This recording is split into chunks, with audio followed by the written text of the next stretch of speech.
വയനാട് ഒരു കാരണവശാലും UDF സ്ഥാനാർത്ഥി തോൽക്കില്ല എന്നാണ് പൊതുവെ വിലയിരുത്തപ്പെടുന്നത്. പക്ഷെ തോറ്റാൽ എന്ത് ചെയ്യും? അതൊരു ഞെട്ടലായിരിക്കും. താങ്കൾക്ക് എന്ത് തോന്നുന്നു? അങ്ങനെ ഒരു സാധ്യത താങ്കൾ കാണുന്നുണ്ടോ? UDF സ്ഥാനാർത്ഥി നിലമ്പൂർ തോറ്റാൽ അത് UDF വലിയ സെറ്റ് ബാക്ക് ആയിരിക്കും. അത് ശരിക്കും പറഞ്ഞാൽ UDF കോൺഗ്രസിനും മുസ്ലിം ലീഗിനും ഒരുപോലെ വലിയ വില കൊടുക്കേണ്ടി വരും എന്നുള്ളതാണ് ആ സ്ഥാനാർത്ഥിയുടെ തോൽവിയിലേക്ക് വിരൽ ചൂണ്ടുന്ന രാഷ്ട്രീയ സാഹചര്യം വരാൻ പോകുന്നത്. ഇവിടെ ആര്യാടൻ ഷൗക്കത്ത് 2016 നിൽക്കുമ്പോൾ മക്കൾ രാഷ്ട്രീയം പറഞ്ഞു.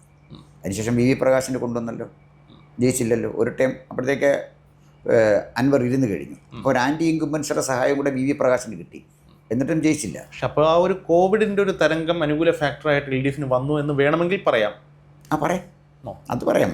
അത് ഞാൻ പറഞ്ഞു വന്നത് മക്കൾ രാഷ്ട്രീയത്തിൻ്റെ പേരിൽ വന്ന VV പ്രകാശിനും അവിടെ ജയിക്കാൻ പറ്റിയില്ലല്ലോ. കാരണം മാറ്റി നിർത്തി, ആര്യാടനെ മാറ്റി നിർത്തിയിട്ട് കൊണ്ടുവന്ന പ്രകാശനും ജയിക്കാൻ പറ്റില്ല. പക്ഷെ ഇനി അഥവാ ഒരു വേള വീണ്ടും ഒരു പരാജയം നേരിടേണ്ടി വന്നാൽ, ഹൈപ്പോത്തറ്റിക്കലാണ്, അങ്ങനെ സംഭവിക്കുമോ സംഭവിക്കില്ലെന്നൊന്നും നമുക്കറിയില്ല, ജനങ്ങളുടെ കയ്യിലാണ്. സപ്പോസ് ഇൻ കേസ് അങ്ങനെ സംഭവിച്ചാൽ എന്തൊക്കെ ആയിരിക്കും അതിന് പിന്നിൽ ഉണ്ടാകുന്ന കാരണങ്ങൾ എന്നുള്ളതാണ് നമ്മൾ ചിന്തിക്കേണ്ട ഒരു കാര്യം. രണ്ട്, അങ്ങനെ പൊട്ടിയാൽ പിന്നീട് UDF ഭാവി എത്രത്തോളം ശോഭനമായിരിക്കും? അല്ല, UDF ഭാവി ഈ ഒറ്റ ഇലക്ഷൻ കൊണ്ട് തീരുമാനിക്കപ്പെടുമെന്ന് ഞാൻ കരുതുന്നില്ല. അത് 2026 വരുമ്പോൾ ഇലക്ഷൻ്റെ അജണ്ടയെ വളരെ ഡിഫറൻ്റ് ആയിരിക്കും. വ്യത്യസ്തമായ വിഷയങ്ങളായിരിക്കും ചർച്ച ചെയ്യുന്നത്. നിലമ്പൂർ തോൽവിയൊന്നും ആരും ചർച്ച ചെയ്യാൻ പോകുന്നില്ല. നിലമ്പൂരെ തോൽവിയും ചർച്ച ചെയ്യാൻ പോകുന്നില്ല.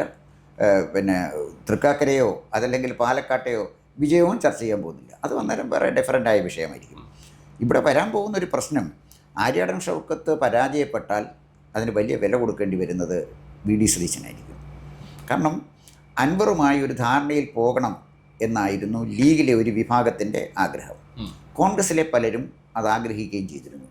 അൻവറിനെ വേണ്ട എന്ന ശക്തമായൊരു നിലപാടാണ് VD സതീശൻ എടുത്തത്. അതിന് ഞാൻ VD സതീശനെ ബഹുമാനിക്കുന്ന ഒരാളാണ്. കാരണം അൻവർ എന്ന് പറയുന്ന യാതൊരു നിശ്ചയദാർഢ്യമോ ഇച്ഛാശക്തിയോ ഒന്നും ഇല്ലാത്ത ഒരാൾ, വളരെ ലൂസായിട്ട് എന്താ പറയുന്നതെന്ന് അദ്ദേഹത്തിന് തന്നെ അറിയില്ല. അങ്ങനെ ഒരാൾ കോൺഗ്രസിൻ്റെ സ്ഥാനാർത്ഥി തീരുമാനിക്കാൻ തുടങ്ങുകയാണെങ്കിൽ പിന്നെ കോൺഗ്രസ് എവിടെ നിന്ന് നിൽക്കും? കോൺഗ്രസ് പ്രതിപക്ഷത്തിരിക്കട്ടെ, പക്ഷേ കോൺഗ്രസിൻ്റെ സ്ഥാനാർത്ഥി ആരാണ് തീരുമാനിക്കുന്നത്? അൻവറിനെ പോലെ ഒരാളാകാൻ പാടില്ല എന്ന സതീശൻ്റെ നിലപാടിനോടാണ് എനിക്ക് യോജിപ്പ്. അതായത് നിലമ്പൂരൊരു വിജയത്തിന് വേണ്ടി പാർട്ടിയുടെ ഒരു നിലപാടിനെ, പാർട്ടിയുടെ ഒരു അന്തസ്സിനെ, അതിനെ തള്ളിക്കളയാൻ പാടില്ല. അവിടെ സതീശൻ വിജയകരമായി അക്കാര്യം ഒരു നിലപാടെടുത്തു. പക്ഷേ പ്രശ്നം അതല്ല, സതീശനെ തകർക്കാൻ കാത്തിരിക്കുന്ന ഒരു ലോബി കോൺഗ്രസിനകത്തുണ്ട്. അപ്പോൾ ഈ തോൽവി തന്നെ അവർ വിചാരിച്ചിട്ട് നിലമ്പൂരെ തോൽവിക്ക് കാരണക്കാരൻ സതീശനാണ് എന്ന് പറയും. സതീശൻ്റെ നിലപാട് ഇപ്പോൾ കറക്റ്റാണ്, അത് കറക്റ്റാണ്. പക്ഷേ ആ നിലപാട് കറക്റ്റാണെന്ന് തെളിയിക്കേണ്ടത് ഒരു പൊതു തിരഞ്ഞെടുപ്പാണ്. ജനങ്ങളുടെ ഇച്ഛയനുസരിച്ചാണല്ലോ കാര്യങ്ങൾ ചെയ്യേണ്ടത്. പിന്നെ രണ്ടാമത് വരുന്ന കാര്യം ലീഗിൻ്റെ കാര്യമാണ് താങ്കൾ ചോദിച്ചത്. ലീഗ് അക്ഷരാർത്ഥത്തിലൊരു വെട്ടിലാണ്.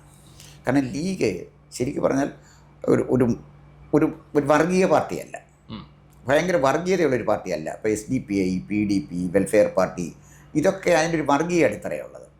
ലീഗിന് അങ്ങനെ ഒരു വർഗീയ അടിത്തറയല്ലോ. വർഗീയ അടിത്തറയുണ്ട്, ഒരു വർഗീയ തീവ്രവാദം പറയുന്ന പാർട്ടിയല്ല ലീഗ്. പിന്നെ മതത്തിൻ്റെ ഒരു പശ്ചാത്തലം ഉണ്ടെന്നുള്ളത് തീർച്ചയായിട്ടും പശ്ചാത്തലം ഉണ്ടെങ്കിൽ പോലും അതിൻ്റെ നേതൃത്വത്തിന് സാങ്ക്ടിറ്റി കൊടുക്കുന്ന ഒരു സാന്നിധ്യമാണ് പാണക്കാട് തങ്ങളുടേത്.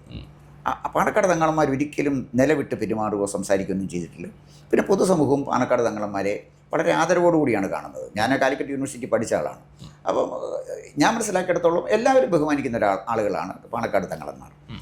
അപ്പോൾ ഇവിടെ അൻവറിനെ പോലെ ഒരാൾ മുസ്ലിം രാഷ്ട്രീയം കൈകാര്യം ചെയ്യുന്ന സ്ഥിതിയിലേക്കാണ് കാര്യങ്ങൾ പോകുന്നത്. അത് കമ്മ്യൂണിസ്റ്റ് പാർട്ടി സഹായിക്കുന്നുകൊണ്ടാണെങ്കിലും അല്ലെങ്കിലും ശരി. അൻവർ ആരെയാണ് പ്രതികരിക്കുന്നത്? അൻവർ പോപ്പുലർ ഫ്രണ്ടിനെയും SDPIയെയും അതുപോലെ തന്നെ മിലിറ്റൻ്റ് പൊളിറ്റിക്കൽ ഇഷ്യൂസിനെയാണ് അൻവർ അഡ്രസ്സ് ചെയ്യുന്നത്. ഈ പാണക്കാട് തങ്ങളന്മാരുടെ മുസ്ലിം രാഷ്ട്രീയത്തിന്, അതായത് മുസ്ലിം ലീഗിൻ്റെ രാഷ്ട്രീയത്തിന് രണ്ട് വശമുണ്ട്. ഒന്നൊരു എലീറ്റ് മുസ്ലിംസാണ് ഈ മുസ്ലിം ലീഗിലുള്ളത്. അത് ഈ കോയാമാർ, നഹ, റാവുത്തറന്മാർ, കാശല്ല. ഈ അതിനകത്ത് നമ്മൾ ഈ ഹിന്ദുക്കളുടെ ആ ഒരു കൾച്ചേർഡ്, പിന്നെ കുറച്ചുകൂടെ സമ്പന്നരെ, ആഠ്യന്മാർ. നമ്മൾ പറയുമല്ലോ ആഠ്യന്മാർ, നാട്ടിലെ ആഠ്യന്മാർ, അവർ ചിലപ്പം പിന്നെ സ്വത്തുക്കൾ ഇത്തിരി കുറവാണെങ്കിലും ആഠ്യനാണ് എന്ന് നമ്മൾ പറയും എന്നൊരു പറച്ചില്. അപ്പോൾ അങ്ങനെ ഒരു ഗ്രൂപ്പ് ആളുകളെയാണ് ലീഗിൻ്റെ നേതൃത്വത്തിലുള്ളത്. അതേസമയം പിന്നെ പൂയി ഇസ്ലാം എന്നൊക്കെ പറയുന്ന ചില വിഭാഗങ്ങൾ ഉണ്ട്. കടപ്പുറത്ത് താമസിക്കുന്ന മുസ്ലിങ്ങളുണ്ട്. അപ്പം ഇവരെ ശരിക്കും പറഞ്ഞാൽ അങ്ങോട്ടും ഇങ്ങോട്ട് വിവാഹം പോലും ഈ അടുത്ത സമയം വരെ ഉണ്ടായിരുന്നില്ല. പിന്നെ സമ്പത്തുണ്ടെങ്കിൽ കഴിക്കാം എന്നൊക്കെ ഉള്ളത് വേറെ കാര്യം. അപ്പോൾ അവിടെ മുസ്ലിം ലീഗിൻ്റെ രാഷ്ട്രീയത്തിന് ഒരു കുലീനത്വം അതുള്ള ഒരു രാഷ്ട്രീയമാണ് മുസ്ലിം ലീഗ് എന്നും പുലർത്തിയിട്ടുള്ളത്. അവരുടെ മന്ത്രിമാരെയൊക്കെ നോക്കിയാൽ ഇപ്പം പിന്നെ CS മുഹമ്മദ് കോയ അല്ലെങ്കിൽ ഔക്കാദർ കുട്ടി നഹാർ ഇതൊക്കെ പിന്നെ അവസാനം വന്ന മുസ്ലിം ലീഗിലെ വിദ്യാഭ്യാസ മന്ത്രി, നല്ല വിദ്യാഭ്യാസ മന്ത്രിയാണ് ET മുഹമ്മദ് ബഷീർ. ഇവരൊക്കെ വളരെ കുലീനത്വമുള്ള നേതാക്കന്മാരാണ്. അതേസമയം അല്ലാത്ത ആളുകളും വന്നിട്ടുണ്ട്. നാലകത്ത് സൂഫിയെ പൊള്ളാലിനെ പിടിച്ച് മുസ്ലിം ലീഗ് വിദ്യാഭ്യാസ മന്ത്രിയാക്കിയില്ലേ. അപ്പോൾ അതുപോലെ തന്നെ കഴിഞ്ഞ പ്രാവശ്യം കൊണ്ടുവന്ന വിദ്യാഭ്യാസ മന്ത്രി ഉണ്ടല്ലോ, അദ്ദേഹം നഹയുടെ മോനാണെങ്കിൽ തന്നെയും അബ്ദുൾ റബ്ബ് ഒരു മാന്യത അദ്ദേഹത്തിന് തുടരാൻ പറ്റിയില്ല. ഞാൻ പറഞ്ഞു വന്നത് ഇവിടെ ഇഷ്യൂ എന്താണെന്ന് ചോദിച്ചാൽ ഈ മുസ്ലിം കമ്മ്യൂണിറ്റിയിൽ വന്ന ഒരു ഡിവിഷനുണ്ട്. അതായത് SDPIയുടെ കടന്നുകയറ്റം, ഒപ്പം PDP നേരത്തെ തന്നെ കടന്നു കയറിയതാണ്. മദിനിയെ അറസ്റ്റ് ചെയ്തുകൊണ്ട് പോയതോടുകൂടി ആ വരവൊന്നും നിലച്ചു. അവിടേക്കാണ് പോപ്പുലർ ഫ്രണ്ട് വരുന്നത്. പോപ്പുലർ ഫ്രണ്ടിൻ്റെ SDPI വന്നു. പിന്നെ അതോടൊപ്പം തന്നെ ജമാഅത്തയുടെ പിന്നെ വെൽഫെയർ പാർട്ടി വന്നു. ഇവരെയൊക്കെ പ്രോത്സാഹിപ്പിക്കുന്ന മീഡിയ വൺ ചാനൽ വന്നു. നേരത്തെ ചന്ദ്രികമ്മൻ്റെ ഒരു പത്രമേ ഉണ്ടായിരുന്നുള്ളൂ. ചന്ദ്രികയൊക്കെ കവച്ചു വെച്ചുകൊണ്ട് മാധ്യമം മുന്നോട്ട് പോയി. മീഡിയ വൺ പ്രത്യേകിച്ച് അവരുടെ ഈ ജയശങ്കർ വക്കീൽ പറയുന്ന പോലെ ഈ അടുപ്പുകൂട്ടി ചർച്ച, അതിലെ ഹമാസിനുള്ള ഒരു ആരാധന, ഇതൊക്കെ നമ്മൾ കണ്ടുകൊണ്ടിരിക്കുകയാണ്. ഇത് കാണുന്ന ആളുകളിലുണ്ടാകുന്ന മനഃശാസ്ത്രപരമായ ചില മാറ്റങ്ങളും കൂടെ ഉണ്ട്. ലീഗ് എല്ലാവർക്കും അക്സെപ്റ്റബിൾ ആയിട്ടുള്ളൊരു പാർട്ടി എന്നുള്ള നിലയിൽ നിന്നും അൻവറിനെ പോലെ ഒരാൾ ലീഗിലേക്ക് കടന്നു വരാൻ, ലീഗിനെ സ്വാധീനിക്കാൻ ശ്രമിച്ചാൽ സംഭവിക്കുന്നത് ഈ ഒട്ടകത്തിന് നമ്മുടെ ഇടം കൊടുത്ത ഒരു സ്ഥിതി ആയിട്ട് മാറും. പക്ഷെ അൻവർ ഒരിക്കലും ലീഗിന്റെ ഭാഗമാകുന്നതിനെ കുറിച്ചല്ല അദ്ദേഹം പറയുന്നത്. അദ്ദേഹം പറയുന്നത് 23-ാം തീയതി എന്തായാലും പെട്ടി തുറക്കുമല്ലോ, അപ്പോൾ ഒരു തീരുമാനമാകും. അതിനുശേഷം VD സതീശൻ എനിക്ക് മുന്നിൽ കൊട്ടിയടച്ച വാതിൽ UDFലെ മറ്റാൾക്കാരുമായി വന്ന് വീണ്ടും തുറക്കാൻ ശ്രമിക്കും. UDFലെ മറ്റാൾക്കാർ എന്ന് അദ്ദേഹം ഉദ്ദേശിച്ചത് ലീഗിനെയാണ്. നടക്കുമോ? അല്ല, അതാണ് ഞാൻ പറഞ്ഞത്. ആ വിഷയം തന്നെയാണ് ഞാൻ പറഞ്ഞത്. ഈ കൊട്ടിയടച്ച വാതിൽ തുറക്കാൻ ലീഗുടെ അൻവറിൻ്റെ കൂടെ പോയാൽ അൻവർ വലുതാകുകയും ലീഗ് ചെറുതാകുകയാണ് ചെയ്യുന്നത്. കാരണം ലീഗിൻ്റെ പൊളിറ്റിക്സ് അല്ല അൻവറിൻ്റെ പൊളിറ്റിക്സ്. അൻവറിൻ്റെ പൊളിറ്റിക്സ് ലീഗിൻ്റെ പൊളിറ്റിക്സിനെ മലിനമാക്കാൻ ലീഗ് അനുവദിച്ചാൽ ലീഗിന് വലിയ വില കൊടുക്കേണ്ടി വരും. അൻവർ ഇനി വളരരുത് എന്ന് ലീഗ് ആഗ്രഹിക്കുന്നു, ശരിയാണോ? അൻവർ വളരാതിരിക്കുന്നതാണ് ലീഗിന് നല്ലത്. അത് തിരിച്ചറിഞ്ഞ കുറച്ച് ആളുകളെങ്കിലും ഒരു പക്ഷേ ലീഗിൽ കാണും. ഇതിപ്പോൾ തന്നെ ഇദ്ദേഹം വന്നില്ലേ, നമ്മുടെ മദിനി വന്നില്ലേ. മദിനി വന്ന് വലിയ ചലനങ്ങൾ ഉണ്ടാക്കിയില്ലേ. അന്ന് പിന്നെ ഈ പറഞ്ഞ പിന്നെ ഇദ്ദേഹം പിന്നെ കുഞ്ഞാലിക്കുട്ടി അന്ന് കുറ്റിപ്പുറത്ത് തോറ്റുപോയി എങ്കിൽ പോലും അത് കുറച്ചു കാലത്തേക്ക് ഒരു ചലനം ഉണ്ടാക്കിയല്ലോ. അപ്പോൾ ആ ഒരു മുസ്ലിം കമ്മ്യൂണിറ്റിയിലുണ്ടായിരുന്ന ഒരു ഫ്ലക്ച്വേഷൻ, അതാണ് നമ്മൾ എടുക്കേണ്ടത്. എല്ലാവരെയും ചേർത്ത് നിർത്തിയിരുന്ന മുസ്ലിം ലീഗ് അൻവറിനെ പോലെ ഒരാളെ കൂടെ അവരുടെ പാളയത്തിലേക്ക്, അവരുടെ നേതൃത്വത്തിലേക്ക് കൊണ്ടുവരികയും അൻവറിൻ്റെ ഒരു പേറ്റർനേജ് മുസ്ലിം ലീഗ് ഏറ്റെടുക്കുകയും ചെയ്താൽ ലീഗിന് അതിന് വലിയ വില കൊടുക്കേണ്ടി വരും എന്നാണ് എനിക്ക് തോന്നുന്നത്. താങ്കൾ നേരത്തെ പറഞ്ഞൊരു കാര്യമുണ്ട്, VD സതീശനെതിരെ ശക്തമായിട്ടൊരു വിഭാഗം UDFൽ ഉണ്ട് എന്നുള്ളത് പറയുന്നു. ഏതെങ്കിലും സാഹചര്യം വെച്ചാൽ ആര്യാട് ഷൗക്കത്ത് തോൽക്കുകയാണ് എന്നുണ്ടെങ്കിൽ VD സതീശനെതിരെയായിട്ടുള്ള ആയുധമായിട്ട് അതിനെ ചിലർ കോൺഗ്രസിനകത്തുനിന്ന് തന്നെ ഉയർത്തിക്കൊണ്ട് വന്നേക്കാം. അങ്ങനെയാണെങ്കിൽ അത് UDFൽ ഉണ്ടാക്കാൻ സാധ്യതയുള്ള പ്രശ്നങ്ങളെക്കുറിച്ച് എന്താണ്? പ്രതിപക്ഷ നേതാവ് മാറേണ്ട ഒരു സാഹചര്യം, അങ്ങനെ ഒരു സാഹചര്യം വരുമോ? ഇനി അല്ലെങ്കിൽ മുഖ്യമന്ത്രി സ്ഥാനാർത്ഥിയായിട്ട് VD സതീശൻ്റെ സ്വപ്നങ്ങൾ എന്നേക്കുമായി ഇല്ലാതാകുന്നു, അങ്ങനെ ഒരു സാഹചര്യം ഇതിലേതാണ് താങ്കൾ പ്രഡിക്റ്റ് ചെയ്യുന്നത്? അല്ല, VD സതീശനോട് ലീഗിനുണ്ടായ അഭിപ്രായ വ്യത്യാസങ്ങൾ പല കാര്യങ്ങളുണ്ട്. അതിലൊരു കാര്യം, അദ്ദേഹം ഈ അൻവറിൻ്റെ കാര്യത്തിൽ വിട്ടുവീഴ്ച ചെയ്യാതെ നിന്നുള്ളതാണ്. ലീഗ് ശ്രമിച്ചിട്ടും VD സതീശൻ്റെ നിലപാടിൽ അദ്ദേഹം മാറിയില്ല. അത് മാറാതിരുന്നത് നല്ലതാണ് എന്ന് നമുക്ക് തോന്നുമെങ്കിലും കോൺഗ്രസ് പൊളിറ്റിക്സ് വരുമ്പോൾ അത് വേറെ കാര്യമാണല്ലോ. അത് ലീഗിനകത്തൊരു ഗ്രൂപ്പ് ആളുകൾക്ക് അൻവറുമായി ചേർന്ന് പോകുന്നതായിരിക്കും കുറേ കൂടെ നല്ലതെന്ന് വിചാരിക്കുന്ന അല്ലെങ്കിൽ ചിന്തിക്കുന്ന ഒരു വിഭാഗം ആളുകൾ ലീഗിലുണ്ടായിരുന്നു. അതിന് വഴങ്ങാൻ സതീശൻ തയ്യാറായില്ല. അപ്പോൾ ലീഗും കോൺഗ്രസുമായിട്ടുള്ള ഈ ബന്ധത്തിൽ വരാൻ സാധ്യതയുള്ളൊരു വിള്ളൽ, ഈ തോൽവിക്ക് ഉത്തരവാദിത്വം ലീഗിൻ്റെ കുഴപ്പം കൊണ്ടല്ല. ലീഗ് ആത്മാർത്ഥമായിട്ട് പണിയെടുത്തു. പക്ഷേ പ്രതിപക്ഷ നേതാവ് എടുത്തിരുന്ന ചില തീരുമാനങ്ങൾ, നിലപാടുകൾ, അതുമൂലമാണ് പരാജയപ്പെട്ടത്. അദ്ദേഹത്തിൻ്റെ വാശി, VD സതീശൻ്റെ വാശിയാണ് ഈ പരാജയത്തിൻ്റെ കാരണം എന്നുള്ള കടുത്ത വിമർശനം VD സതീശൻ്റെ മുകളിൽ വരും എന്നുള്ള കാര്യത്തിൽ ഒരു സംശയമുള്ളൊരു കാര്യമല്ല. അത് ലീഗിൻ്റെ ഭാഗത്ത് നിന്ന്. ഇനി മുഖ്യമന്ത്രിയാകാൻ അങ്ങോട്ട് കുപ്പായം അങ്ങ് മാറ്റി വെച്ചേക്കാം. മുഖ്യമന്ത്രിയാകാൻ ഒരു കുപ്പായം പിന്നെ സതീശൻ ബുദ്ധിയുള്ള ഒരാളാണ് തുന്നത്തില്ല. കാരണം തുന്നി വെച്ചിട്ടുണ്ട്. അത് കാരണം വെച്ചാൽ അദ്ദേഹം മുഖ്യമന്ത്രിയാകണമെങ്കിൽ അദ്ദേഹം നല്ല പ്രതിപക്ഷ നേതാവാകണം. ഉദാഹരണത്തിന് VD സതീശനാണ് അടുത്ത മുഖ്യമന്ത്രി എന്ന് പറഞ്ഞ് വോട്ട് പിടിക്കാൻ UDF ഇറങ്ങിയാൽ അതിൻ്റെ സ്ഥിതി എന്താണെന്നുള്ളവരും കോൺഗ്രസ്സുകാർക്ക് നന്നായിട്ട് അറിയാമല്ലോ. കാരണം VD സതീശന് ആ ഒരു ഇമേജ് ഇല്ല. കാരണം സതീശന് ഒരുപാട് പരിമിതികളുണ്ട്. ഞാൻ ഒരിക്കൽ പറഞ്ഞ പോലെ വി ഡി സതീശൻ നിയമസഭയിൽ എന്തെല്ലാം പറഞ്ഞു എന്നുള്ളതിനേക്കാൾ പ്രധാനപ്പെട്ട കാര്യം വി ഡി സതീശൻ നിയമസഭയിൽ എന്തെല്ലാം പറയാതിരുന്നു എന്നുള്ളതാണ്. അതാണ് അതിൻ്റെ പ്രശ്നം. വി ഡി സതീശൻ അവിടെ പ്രസംഗിക്കുന്നുണ്ട്, നമ്മൾ കേൾക്കുന്നു. പക്ഷേ കേരളീയനെ അങ്ങനെ അണ്ടർ എസ്റ്റിമേറ്റ് ചെയ്യരുത്.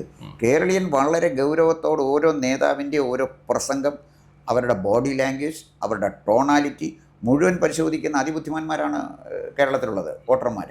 അവർ ബുദ്ധിപൂർവ്വം വോട്ട് ചെയ്യത്തുള്ളൂ. നേരത്തെ പറഞ്ഞതിന് വിപരീതമായിട്ടുള്ളൊരു സിനാരിയോ പറയുകയാണ്. അതായത് നിലമ്പൂര് ആര്യാടൻ ഷൗക്കത്ത് വൻ ഭൂരിപക്ഷത്തിൽ ജയിക്കുന്ന ഒരു സാഹചര്യം വന്നു. അങ്ങനെയാണെങ്കിൽ സതീശൻ പറഞ്ഞത് ശരി, ബാക്കിയുള്ളവർ പറഞ്ഞത് തെറ്റ്, അങ്ങനെ വരില്ലേ? തീർച്ചയായിട്ടും. പിന്നെ സതീശൻ്റെ മൈലേജ് എന്തായിരിക്കും? വളരെ വലുതായിരിക്കും. വി ഡി സതീശൻ്റെ നിലപാടിന് വലിയൊരു അക്സെപ്റ്റൻസ് ആയിരിക്കും അവിടെ വരാൻ പോകുന്നത്. പക്ഷേ അതിനകത്ത് എനിക്ക് നിഗൂഢമായി തോന്നുന്ന ഒരു കാര്യം, സതീശൻ പറഞ്ഞു അൻവറിനെ ആവശ്യമില്ല. അൻവർ അന്ന് കൊടുത്തൊരു സ്റ്റേറ്റ്മെൻറ്റ്, അത് സതീശൻ ആത്യന്തികമായിട്ട് പറയേണ്ട. അതിന് മുകളിൽ കേരളത്തിലെ ഏറ്റവും പ്രമുഖനായ നേതാവ് ഡൽഹിയിലുണ്ട്, അത് കെ സി വേണുഗോപാലാണ്. കെ സിയുമായിട്ട് ഞാനൊന്ന് സംസാരിച്ചാൽ ഇതെല്ലാം പരിഹരിക്കും എന്ന് പറഞ്ഞ് അർദ്ധരാത്രിയിൽ കോഴിക്കോട്ട് ചെന്ന് പിന്നെ ഗസ്റ്റ് ഹൗസിലൊക്കെ കറങ്ങി അവസാനം കോഴിക്കോട് കടപ്പുറത്ത് പോയി കുറച്ച് കപ്പലണ്ടിയൊക്കെ വാങ്ങിച്ച് കഴിച്ചേച്ച് അദ്ദേഹത്തിന് തിരിച്ചു പോരേണ്ടി വന്നു. ഫറൂഖ് പാലത്ത് വന്ന് രാത്രി കുറേ നേരം കാത്തു നിന്നു, വഴിവെക്കി വിളിച്ച് കാണാനായിട്ട്. അല്ല, അത് ഞാൻ പറഞ്ഞു വന്നത്. അപ്പോൾ അൻവറിൻ്റെ ഒരു ഗതികേട് പറയുകയാണ്. അവിടെ ചെന്നപ്പോൾ എന്തുകൊണ്ട് കെ സി വേണുഗോപാൽ അൻവറിനെ കണ്ടില്ല? എനിക്ക് വളരെ നിഗൂഢമായി തോന്നുന്ന ഒരു കാര്യമാണ്. ഒന്നുകിൽ സതീശൻ്റെ കേസ് കാണാത്തതിന് പിന്നിൽ എന്തോ ഒരു ശക്തമായ ഒരു സംഭവം ചരടുവരി നടന്നു. അതിന് സംശയിക്കേണ്ട. കാരണം അൻവർ 2 പ്രാവശ്യം MLA ആയിട്ടിരുന്ന ഒരാളാണല്ലോ. മിനിമം അൻവറിന് സ്വാധീനമുണ്ടല്ലോ അവിടെ, നല്ലതോ ചീത്തയോ എന്നുള്ളത് രണ്ടാമത്തെ കാര്യം. പക്ഷേ അൻവറിനെ കോഴിക്കോട് ചെന്നപ്പോഴേ കെ സി വേണുഗോപാലിനെ കണ്ടാലുള്ളൊരു കുഴപ്പം എന്താണ്? നോ അല്ലെ യെസ് എന്തെങ്കിലും ഒന്ന് പറയാമല്ലോ. ഒരാൾ കാണാൻ വരുമ്പോൾ ആ ആളിനെ സ്വീകരിക്കുകയോ അദ്ദേഹത്തിന് പറയാനുള്ളത് കേൾക്കുകയോ ചെയ്യേണ്ടതൊരു സാമാന്യ മര്യാദയല്ലേ? അപ്പോൾ അതിനകത്തുള്ള ഒരു പ്രധാനപ്പെട്ട പ്രശ്നം എനിക്ക് തോന്നുന്നത്, ഏതോ ശക്തമായ സമ്മർദ്ദം കെ സി വേണുഗോപാലിൻ്റെ മുകളിലുണ്ടായി. ഒരു കാരണവശാലും അൻവറിനെ കാണണ്ട. അൻവറിനെ നമ്മുടെ ക്യാമ്പിലേക്ക് കൊണ്ടുവരുന്നത് ദോഷമാണ്. അൻവർ പുറത്ത് നിൽക്കുന്നതാണ് നമ്മളെ കുറേ കൂടെ സുരക്ഷിതരാക്കുന്നത്, അതല്ലെങ്കിൽ അപകടമാണ് എന്ന് കെ സിക്ക് ബോധ്യം വന്നുകൊണ്ടല്ലേ അത് വന്നത്. മനസ്സിലായി, പോയിന്റ് ക്ലിയർ ആണ്. ഇനി അവസാനമായിട്ട് ഒരു കാര്യം ഒന്ന് ചോദിച്ചോട്ടെ. താങ്കൾ നേരത്തെ പറഞ്ഞു വി ഡി സതീശൻ തോൽക്കണം, അല്ലെങ്കിൽ വി ഡി സതീശൻ അങ്ങനെ വളരണ്ട എന്ന് ആഗ്രഹിക്കുന്ന ഒരു ശക്തമായൊരു വിഭാഗം കോൺഗ്രസിനകത്ത് തന്നെ ഉണ്ട്. ഓക്കെ, അങ്ങനെയാണെങ്കിൽ ഇക്കുറി നിലമ്പൂരിൽ ആര്യാടൻ ഷൗക്കത്ത് തോൽക്കുന്നൊരു സാഹചര്യം വന്നാൽ, അല്ലെങ്കിൽ അദ്ദേഹത്തെ തോൽപ്പിച്ചാൽ സതീശൻ്റെ ഇടപാട് തീരും. അങ്ങനെ സതീശൻ്റെ ഇടപാട് തീർക്കാൻ വേണ്ടിയിട്ട് UDF-നകത്തുള്ള ചിലർ ആര്യാടൻ ഷൗക്കത്തിൻ്റെ കാല് വാരും എന്ന് പറഞ്ഞാൽ സാധ്യത തള്ളുമോ കൊള്ളുമോ? അല്ല, അതിനകത്ത് വലിയ പ്രശ്നം എടുത്തത്, നേരത്തെ നമ്മൾ ആര്യാടൻ ഷൗക്കത്തിനെ തോൽപ്പിച്ച മക്കൾ രാഷ്ട്രീയമാണല്ലോ. അന്ന് VV പ്രകാശിനെ പോലെ ശക്തനായ ഒരാളുണ്ടായിരുന്നു, കണ്ടസ്റ്റ് ചെയ്യാനായിട്ട് ഒരാളുണ്ടായിരുന്നു. അതുകൊണ്ടാണല്ലോ അങ്ങനെ സംഭവിച്ചത്. ഇപ്പോൾ ഇവിടുത്തെ പ്രശ്നം എന്താണെന്ന് ചോദിച്ചാൽ, ഈ തെരഞ്ഞെടുപ്പിൽ ചർച്ച ചെയ്യപ്പെടുന്ന, ഈ തെരഞ്ഞെടുപ്പിൽ ജനങ്ങളെ വോട്ട് ചെയ്യാൻ പ്രേരിപ്പിക്കുന്ന ഏറ്റവും പ്രധാനപ്പെട്ട പ്രശ്നം ആൻറ്റി ഇൻകുംബൻസിയാണ്. ഈ ഗവൺമെൻറ്റിനെതിരെയുള്ളൊരു വിധിയെഴുത്തായിരിക്കും ഈ തെരഞ്ഞെടുപ്പിൽ വരുന്നത്. അപ്പോൾ ഇവിടെ ഇടതുപക്ഷം ഉയർത്തി കാണിച്ചിരിക്കുന്ന വികസനം, അവർ വികസനത്തെക്കുറിച്ച് പറയുന്നുണ്ട്. ഓക്കെ, വികസനത്തെക്കുറിച്ച് പറയട്ടെ. പക്ഷേ ട്രിവാൻഡ്രത്ത് സ്മാർട്ട് റോഡ് വന്നതുകൊണ്ട് നിലമ്പൂരുകാരന് പറയാനൊന്നുമില്ലല്ലോ. അപ്പോൾ ആ വികസനമല്ല പ്രശ്നം, ആ പ്രദേശത്തെ വികസനം. അപ്പം ടോട്ടൽ വികസനമുണ്ട്. പിന്നെ നമ്മുടെ സംസ്ഥാനത്തെ ക്രമസമാധാനമുണ്ട്, മന്ത്രിസഭയുടെ പെർഫോമൻസ് ഉണ്ട്. ഇതെല്ലാം നമ്മുടെ കാര്യം. ഇപ്പം തന്നെ പിന്നെ ഒരു അവധി പ്രഖ്യാപിക്കുന്നതിൽ കണ്ട ഒരു പിന്നെ ഒരു സ്ഥിരതയില്ലായ്മ നമ്മൾ കണ്ടാണല്ലോ. അപ്പോൾ ഇവിടെ പ്രോബ്ലം എന്താണെന്ന് വെച്ചാൽ, ഈ ഗവൺമെൻറ്റിനെ എങ്ങനെ ജനങ്ങൾ വിധി എഴുതും എന്നുള്ളത് പ്രശ്നമാണ്. ഇലക്ഷനോട് അടുത്ത് വന്നു കഴിയുമ്പോൾ അൻവർ എന്ന് പറയുന്ന ഒരു ഫാക്ടർ പുറകിലോട്ട് പോവുകയും ഗവൺമെൻറ്റിന് അനുകൂലമോ പ്രതികൂലമായിട്ട് വിധി എഴുതുന്ന ഒരു സാഹചര്യത്തിലേക്ക് വരികയും ചെയ്താൽ എൻ്റെ ഒരു നമുക്ക് പറയാൻ പറ്റില്ല ചെയ്താൽ ഈ ഗവൺമെൻറ്റിനെതിരെ വിധി എഴുതാൻ ആളുകൾ തയ്യാറായി മുന്നോട്ട് വന്നാൽ അത് തീർച്ചയായിട്ടും അത് ഇദ്ദേഹത്തിന് പിന്നെ ഷൗക്കത്തിന് അനുകൂലമായിട്ട് വരാം. അങ്ങനെയാണെങ്കിൽ വി ഡി സതീശനെ ഒതുക്കാൻ പറ്റില്ല. അങ്ങനെ വി ഡി സതീശനെ ഒതുക്കാൻ പറ്റില്ല എന്ന് പറഞ്ഞ ഒരു കാര്യം, അപ്പോഴും വി ഡി സതീശൻ മുഖ്യമന്ത്രി സ്ഥാനാർത്ഥിയാകുന്നില്ല. നിലമ്പൂരിലെ ആര്യാടൻ ഷൗക്കത്ത് ജയിച്ചതുകൊണ്ട് വി ഡി സതീശൻ എങ്ങനെയാണ് കേരളത്തിലെ മുഖ്യമന്ത്രി സ്ഥാനാർത്ഥിയാകുന്നത്? മുഖ്യമന്ത്രി സ്ഥാനാർത്ഥിയാകണമെങ്കിൽ വി ഡി സതീശൻ്റെ ഒരു image V D Satheesan build ചെയ്യേണ്ടതായിരുന്നു. അതിന് ചെയ്തിട്ടില്ല. അങ്ങനെ ഒരു പ്രതിപക്ഷ നേതാവ്, ശക്തനായ ഒരു പ്രതിപക്ഷ നേതാവ് എന്നുള്ളൊരു ഇമേജ് ബിൽഡ് ചെയ്യാൻ വി ഡി സതീശന് കഴിഞ്ഞിട്ടില്ല. പിന്നെ എങ്ങനെയാണ് അദ്ദേഹത്തിന് പ്രതിപക്ഷ നേതാവായിട്ട് മുഖ്യമന്ത്രിയായിട്ട് വരാൻ പറ്റുന്നത്? തന്നെയല്ല, തൊട്ടപ്പുറത്ത് രമേശ് ചെന്നിത്തല നിൽക്കുകയല്ലേ.